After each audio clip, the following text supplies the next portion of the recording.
It's such a beautiful part of the country, the South Hams, starting just outside of Plymouth.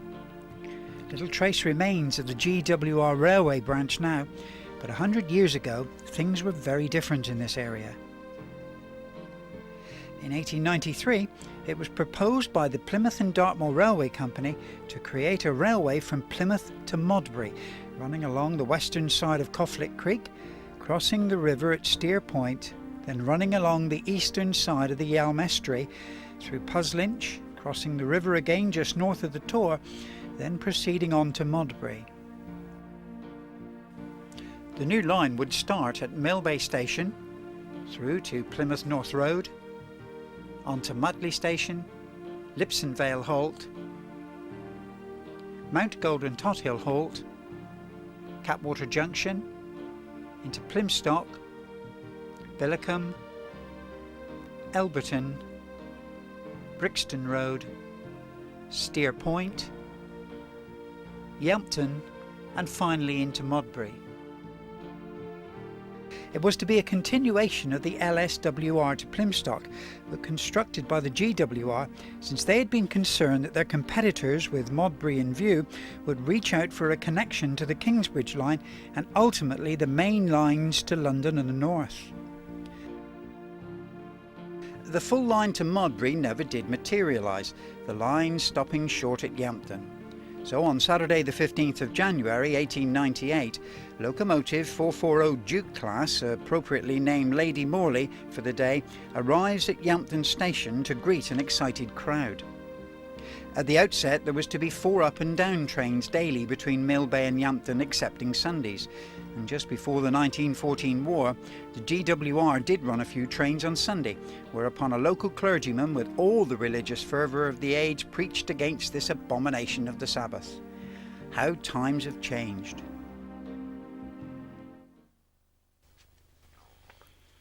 The Yealmpton branch could be termed a bit of an open and shut case where the passenger services were concerned. They began in 1898 and closed again to passengers on the 7th of July 1930, with goods services ongoing.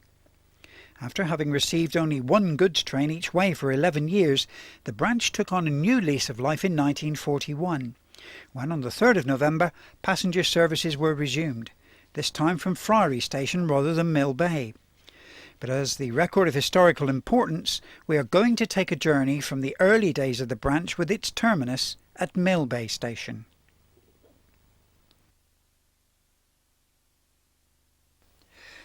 Millbay, until its closure in 1941, was always a hive of activity, and this was because it was the main terminus of the GWR, dealing not only with incoming ocean liners and mail traffic, but also with all main line requirements, both passenger and goods. There was an ocean terminal just west of the station at Millbay Docks, with the line circumnavigating the inner and outer basins of the dock.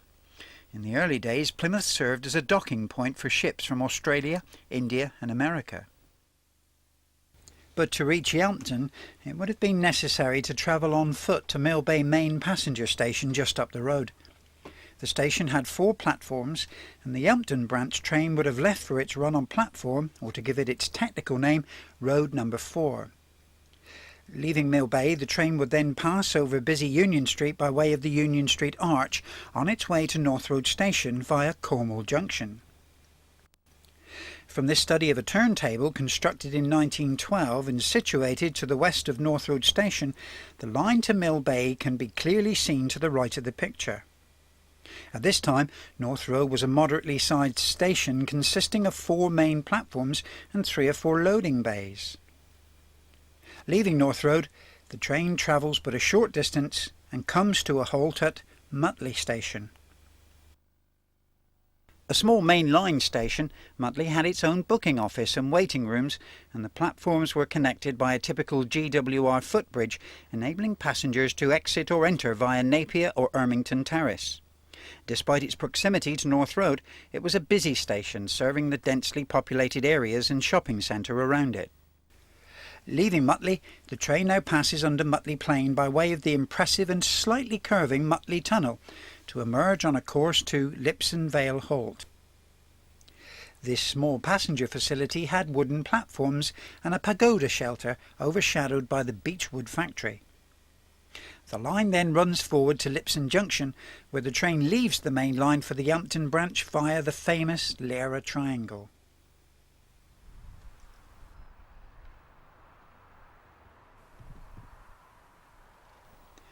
Mount Gold and Tothill Halt stands adjacent to the main Plymouth embankment, next to the River Plym and on the Plymouth side of the Lanhydrock Bridge. This is a small halt with no buildings and an entrance adjacent to the Lanhydrock Road Bridge, seen here in a photograph taken of the Iron Gate remains in the 1980s before the bridge was rebuilt to take the ever-increasing traffic. Today this is part of the Lera Maintenance Depot, where trains are regularly cleaned.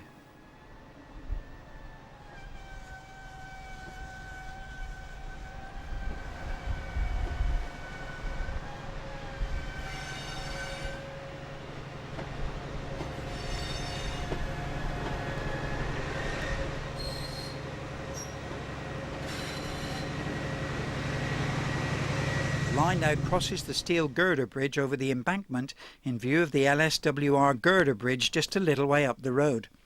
This was the route of the Turnchapel branch documented earlier, and this rare and unique photograph shows that GWR bridge in the distance.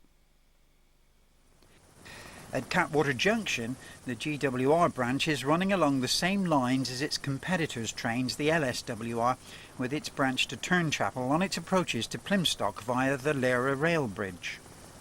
Over 50 years ago, during summer months, and particularly on Wednesdays, this line would have been alive with steam-hauled trains full of children on their way to Mr. Lane's tea field at Torr for organised parties. They would travel this line, play games at Torr, have tea, make a noise and go home again.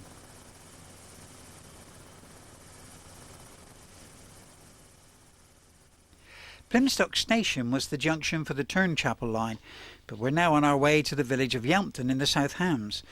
Although to be correct, the Yealmpton branch started at Mount Gold Junction, to many people the true starting point was here at Plymstock Station, over 6 miles from the terminus. The line now runs parallel with Billacombe Road, the main thoroughfare into the South Hams. It was apparently on this stretch of line that an indignant passenger during the First World War complained until he got a refund from the GWR. Author Tony Kingdom explains. Yes, I've got a big file, as you know, of artefacts of the old Yealmpton Railway. And there is in it a letter from a lieutenant from HMS Indus during the First World War, who was so indignant that he had to ride on a one only class, which was third class in those days, train from Millbay, when he'd been travelling from another part of the country first class, that he claimed the difference of the fare of third and first class back, which at that time amounted to 1 and a penny, which is just over 5 pence today. Passing under Colesdown Road Bridge, it reaches Billacombe Station, the first of the 3 principal stations along the branch. A small but elegant building of dressed limestone, edged with Staffordshire blue bricks. Accommodations include a booking office, waiting room, ladies' waiting room and a gentleman's toilet. Entrance to the station is from Elburton Road, and there are 2 other matching structures, a goods shed and a goods office. The goods siding runs in a southwesterly direction as seen here, and in later years this site would be dominated by Moore's Quarry, accessed by a road running under the bridge between the station and the goods yard, where the line branches to the goods siding. Today there's hardly any evidence at all that a railway ever existed in this part of Plymstock. Interestingly, the line has its stories and memories. There is the report of a gentleman pig, a bit of a bore, on one of his regular trips from Plymouth to Yealmpton in the goods section, segregated from the lady pigs by way of a makeshift wooden barricade. It was apparently around Billacombe that a guard inadvertently opened the barricade to get through to another wagon and forgot to close it off again. The boar escaped into the sow's pen, and when it was let off at Yealmpton had a big grin on its face. It was the best trip he'd ever made on the branch, and that's no porky pie. Heading towards Elburton, the train now passes under Hay Road Bridge. Today, totally obscured after having been filled in. This area of Elburton has been developed into a housing estate, and the line would have followed roughly the path of this road on its approaches to Elburton Cross. Today, Steve Endine lives here, having constructed his own private dwelling on the old station site. He's recreated certain aspects of the old station that, whilst not original, still preserves certain memories of days gone by. The kissing gate revealing the entrance to the station from Sherford Road is still there for all to see.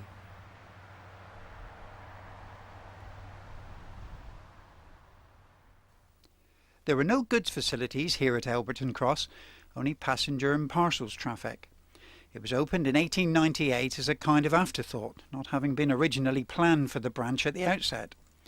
At first the station was unattended and lacked lighting facilities, so the Board of Transport recommended that trains should only stop there in daylight hours.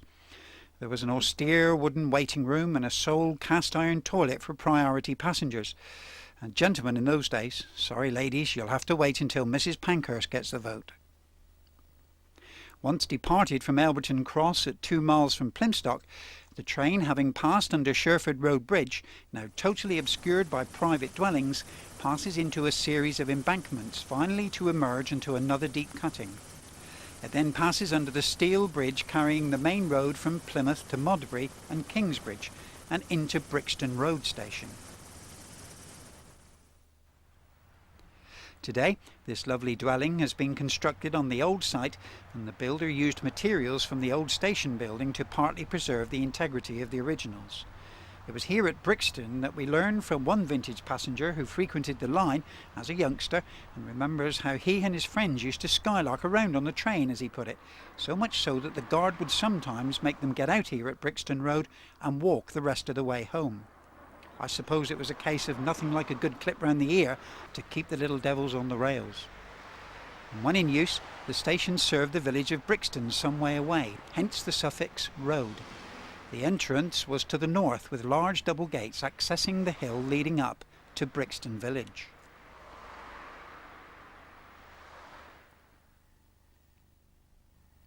The station layout was originally controlled by 2 ground frames, the east with 4 levers to access the yard and the west with 2, both being locked by Annette's key on the electric train staff until a signal box was provided in April of 1905.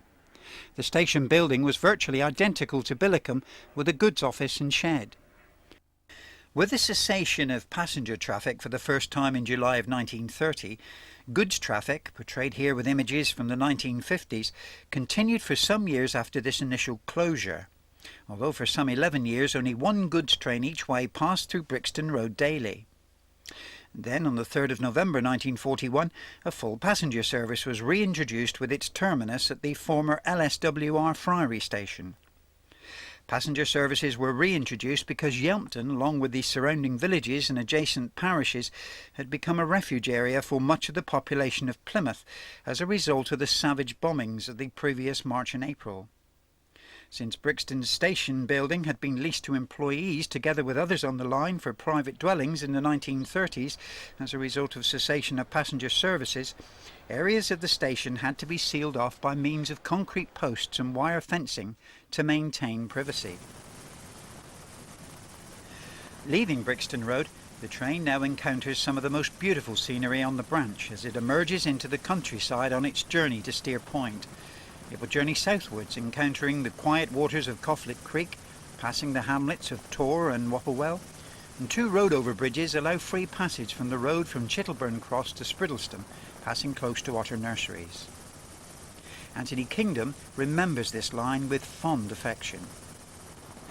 I'm so enthusiastic about this particular line because of the number of times that I rode on it with my sister and her children during the middle and later war years. There was little to do as a child at that particular time because war restrictions were everywhere. Central Park was out, the beaches were out, so to ride to Yealmpton and back was a day's outing. 4 miles from Plymstock Junction, another steel girder bridge carries the road into Steer Point Station, A small halt with an equally small waiting room, ticket office, and yes, at last, a ladies' toilet. Despite its inausterity, it's probably the busiest stop on the line, with passengers alighting here to catch the ferry boats to Newton Ferrers and Mayo further down the River Yealm. We'll hear more of this later. It's adjacent to Southam's Brickworks, a major supplier and manufacturer of bricks because of the high quality of clay deposits in the area, and this means busy goods activity. It was here at Steerpoint Station that a Mr. Beard of Camborne, a regular passenger, remembered a goods guard who used to like his scrumpy. He had 2 fingers missing from his right hand and would often raise this hand with the remaining 3 digits and call out to the engine driver, "4 at this stop." Today, this quiet country footpath is all that remains as evidence that a railway ever existed here. On its final approaches to Yealmpton, the train emerges from a deepening cutting onto an embankment forged with the spoils of the cutting as the line protrudes outwards into the waters of Mudbank Lake, a small creek off the River Yealm. The line is now carried over Mudbank Lake by way of Cylinder Bridge, also known as Barrow Bridge. This is probably the most poignant reminder of the old branch line still in existence today. Cylinder Bridge is so named because of its construction, namely 4 cylinders sunk into the bed of the creek. I was told that this structure, even today with only its support remnants, is famous the world over in railway and engineering circles. Now that we're on the final part of the journey, and particularly in summer, there's breathtaking beauty and an array of wildlife to view all around. The river is 3/8 of a mile wide here. Kitley Quay Cottage is part of the Kitley estate, and this study with the brickworks in the background was captured at the turn of the century.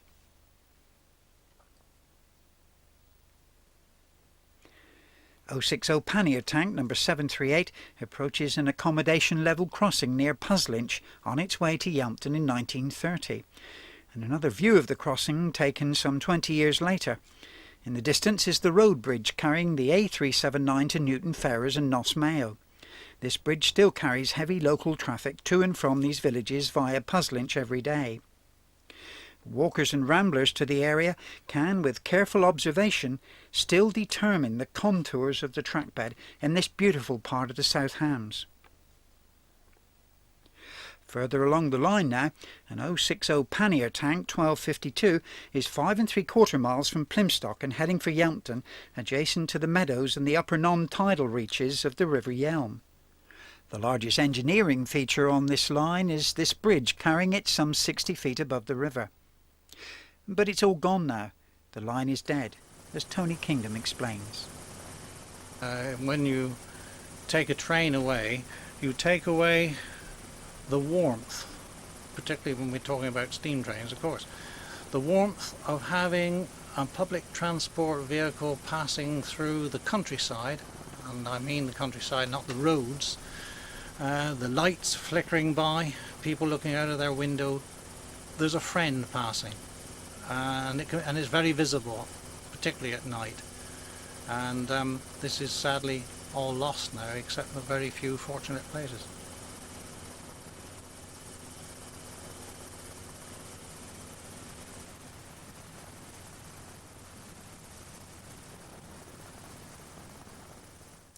The final cutting at Bold Venture is past, and the train runs into its last embankment, giving it the right height for the approach to the station. Yealmpton Station was originally built as a through station for the planned route to Modbury. The station, with its limestone face building, is situated to the right of the track as the train enters the terminus. During the Second World War, Yealmpton Station Yard was used as a searchlight battery, and whilst the Blitz was raging on Plymouth Centre, many people used to come out from the city by train and bus to seek refuge from the bombings in the village. It was not unusual to find lines of buses parked in the goods yard. Yealmpton was always a busy station, with passengers, goods and milk parcels lining the platforms. Sometimes there were even rabbits. One passenger, Mr. Beard, remembers old Bill, who used to come up from Plymouth to Yealmpton by train to pick watercress for the hotels, and with his clay pipe and a couple of pints inside him, he would return to Plymouth with loaded bags of cress strapped to his back. This view of the goods yard and station in June of 1950 shows a line of coaches condemned to the scrapyard. And the station's cattle pens dealt with the market traffic, with 351 wagons full of livestock dealt with here in 1946. The weighbridge could handle up to 15 tons capacity. The goods shed was an unusual amalgam of stone and brick, equipped with the usual 30 hundredweight crane on the internal loading platform or deck. In 1941, the office was used to accommodate signalling equipment as well as bookings for passengers and parcels, until a pagoda office was authorised and built behind the station. The station's coal supply was stored here in a bin situated in the left corner of the goods shed deck when entering from the road entrance. Standing opposite the station platform is the water tank, which pumped water from the River Yealm by way of the water pump housed in this unit. Looking back towards Plymouth, with Hollow's Garage on the left. In the distance is Bold Venture, where the coal business of Cawes was based. Now we look towards Modbury and the end of the line with the old bridge prominent. Once under the structure, everything just ended at the buffers.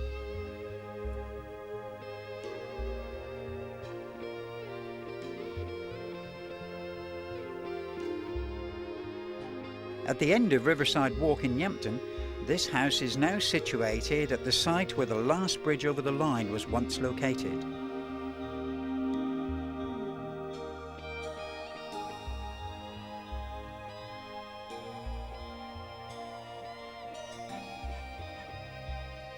And from this aerial shot, the station site that once was has been completely obliterated by the housing estate you see here.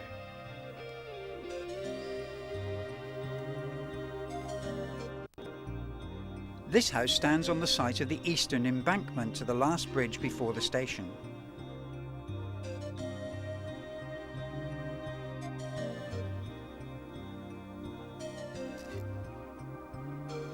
But there are items of note still remaining at the entrance of Riverside Walk to remind us of the railway. There's a right-hand gate post. Here's the lower part of an adjacent GWR lamppost. And finally, a plaque erected by the Yealmpton and Brixton Society commemorates the last train. It includes Tony Kingdom's name. And the lower courses of the brickwork of the eastern abutment of the old bridge.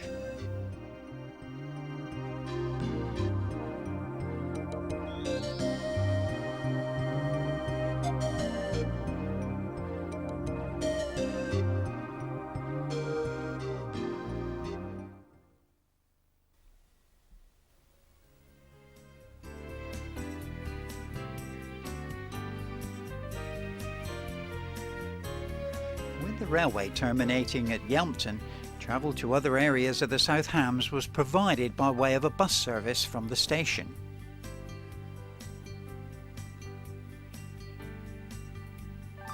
This corrugated structure used by the Plymouth Co-op to house its lorries until its demolition was the former Great Western Railways bus garage, housing feeder buses for many years.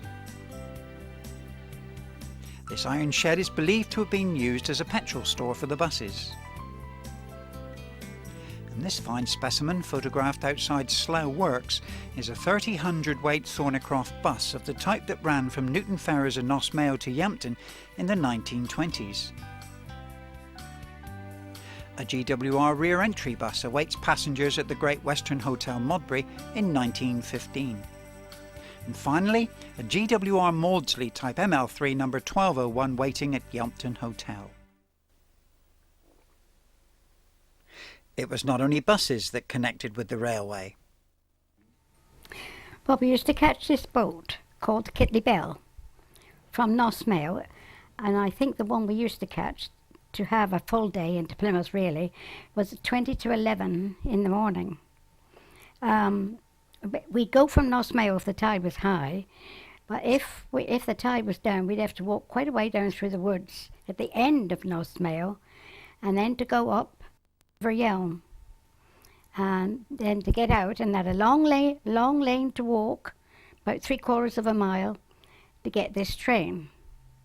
And plodding up there, you know, and well, it was quite a long way, uphill too.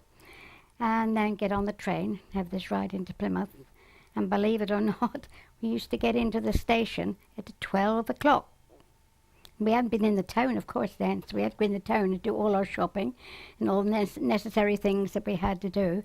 But I forget the time we used to come back. I can't remember the times we used to come back, but we had the same procedure.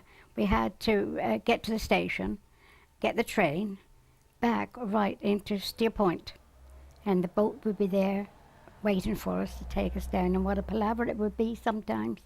If the tide was low, we'd almost have to walk in the mud, if you know what I mean, and it was quite a journey, actually. In fact, we kids used to think it was a lovely day out, always dressed up in our best clothes to go to Plymouth. That was a wonderful thing.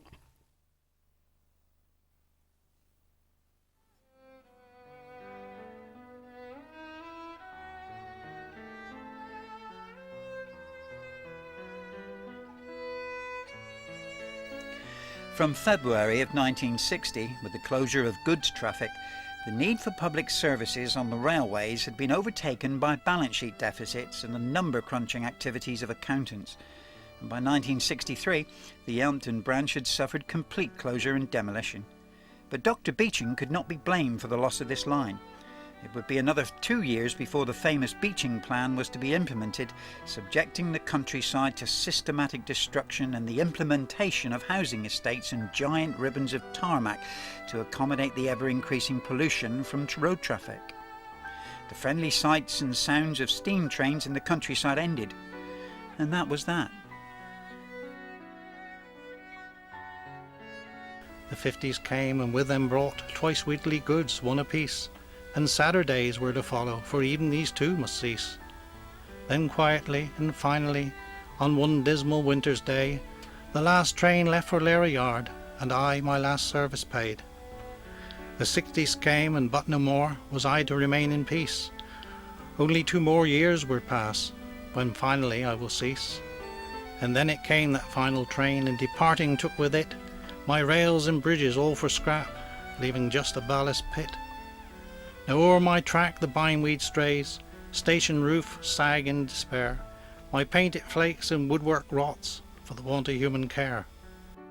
Now the 70s are all but here, rural land is savage fast, sprawling mass of hallowed concrete takes the place of cool green grass. Is this the plan for the future? Will all romance fade away? Will future child ask in wonder, Dad, what was this steam railway? Very little in the way of artefacts and archive materials exist of this line. Tony Kingdom explains. 1930 was the very earliest closures of the Great Western Railway branch lines in particular. I know of some others in the late 20s, particularly in Wales, that closed at this time. But because the character of the line as it was in the original format had died, so to speak, and a more modern version had taken its place, and of course it died at a time when people weren't so interested in recording railways, then a lot of the actual history died with it and became very, very difficult to find.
Whilst the line never did reach Modbury, a new branch line was proposed by the South Hams Light Railway to run from Yealmpton to a junction at Puslinch about a mile from Yealmpton, and along the eastern bank of the River Yelm to Newton Ferrers and Noss Mayo, terminating on the western bank of Noss Creek around Kiln Quay. On Saturday the 30th of May 1906, the Mayoress of Plymouth, Mrs J.F. Winnicott, presided over the cutting of the first sod for the railway construction. A few months later, on the 27th of July, work commenced on the excavation of Newton Ferrers station building adjacent to Kiln Quay. Here, the workmen prepared the trackbed in a southerly direction from the proposed station site towards the confluence of Noss Creek and the River Yelm. The line failed to become a reality, despite the inauguration work. At least the Yealmpton branch became a reality, and time has left us with relics, but nothing exists today as a reminder of the aborted Newton Ferrers branch in this beautiful part of the South Hams.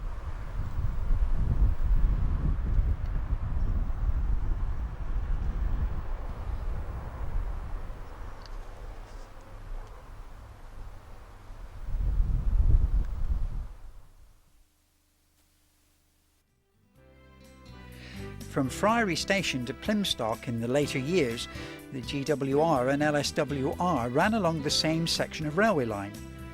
Plymstock Station acted as junction for the LSWR Turnchapel branch, just 2.5 miles from the Friary terminus. It was one of the shortest branch lines in the West Country, and from Plymstock the route passed through Arisen, over the swing bridge at Hoo Lake, and finally into Turnchapel Station. From Cattewater Junction, the LSWR branched into industrial areas of Plymouth, and today early morning deliveries of bitumen are still running along this section of the line.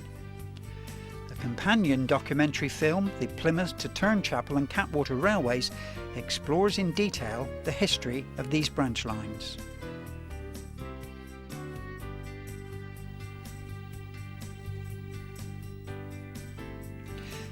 For the more discerning enthusiasts, we close on a montage with brief details of some of the more popular power units used on the line. A small-wheeled 440 of 3252 class was used at the opening of the branch line in 1898. 060 saddle tank of 1854 class was evident around the 1920s, with 850 and 1076 visiting from time to time. 57 XX class 060 pannier tank number 9716 ex-Lera was used for shunting. Steam rail motors with trailer including numbers 22, 39, 47 and 76. 060 pannier tank number 5412 and auto coaches number 71 and 74 were regular passenger transporters as seen here in 1947. 060 pannier tank number 3705 travelled from Friary to Yealmpton in later years after the reopening of the passenger services.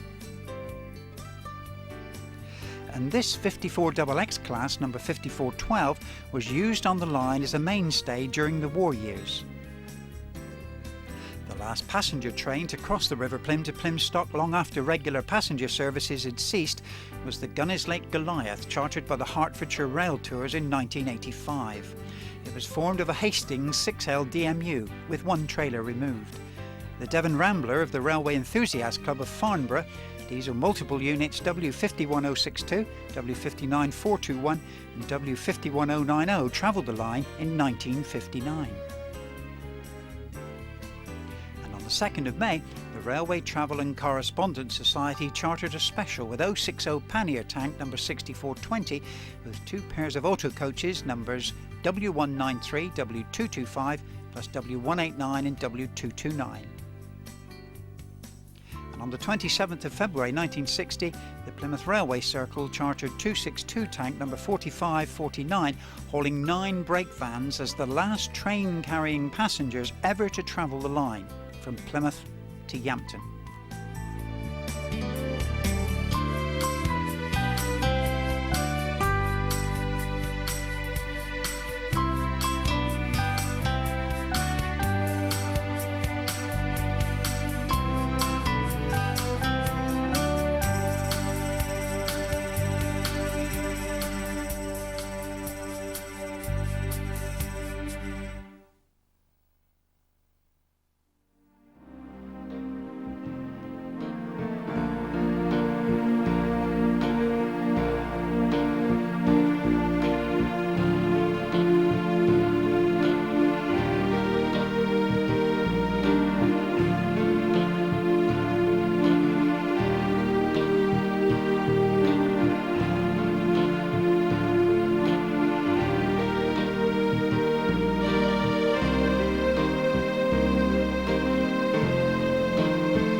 Archive Films is constantly on the lookout for its next documentary celebrating the golden age of steam or trains of the past, and we need your help.